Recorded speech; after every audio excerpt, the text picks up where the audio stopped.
Childermas Day. The Feast of the Holy Innocents, Martyrs. The lesson is taken from the sermons of St. Austin, Bishop of Hippo. Dearly beloved brethren, today we keep the birthday of those children, who, as we are informed by the Gospel, were massacred by the savage King Herod. Therefore let earth rejoice with exceeding joy, for she is the mother of these heavenly soldiers, and of this numerous host. The love of the vile Herod could never have crowned these blessed ones as hath his hatred. For the Church testifieth by this holy solemnity, that whereas iniquity did specially abound against these little saints, so much the more were heavenly blessings poured out upon them. Blessed art thou, O Bethlehem in the land of Judah, which hast suffered the cruelty of King Herod in the slaughter of thy children, who art found worthy to offer at once to God a whole white-robed army of guileless martyrs.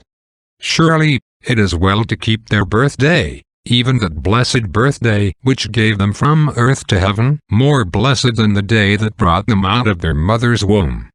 Scarcely had they entered on the life that now is, when they obtained that glorious life which is to come.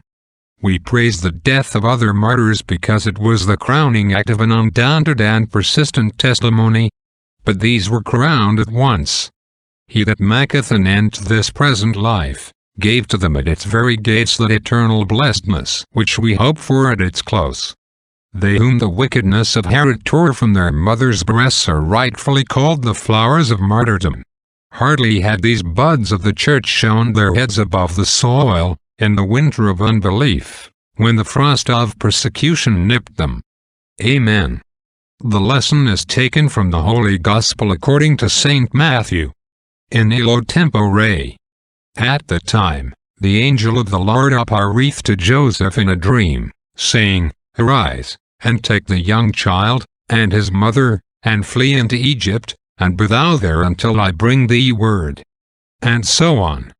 Homily by St. Jerome, priest at Bethlehem.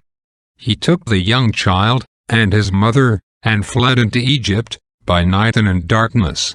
And the darkness of that night was a figure of the darkness of ignorance in which they left the unbelievers from whom they fled.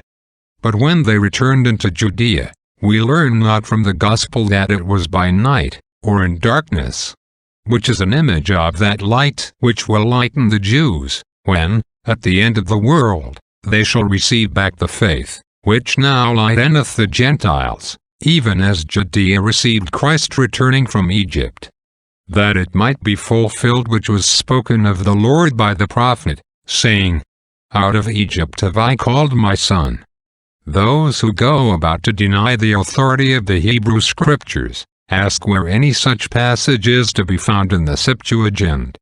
But, although they find it not there, I tell them that the fact of its being written in the prophet Hosea can be proved by the text which I have lately published. Then was fulfilled that which was spoken by Jeremiah the prophet, saying, In Ramah was there a voice heard, weeping in great mourning, Rachel weeping for her children.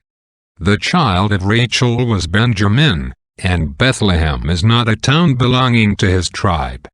We must therefore seek another reason why Rachel should weep for the children of Judah, to whom Bethlehem belongeth, as for her own.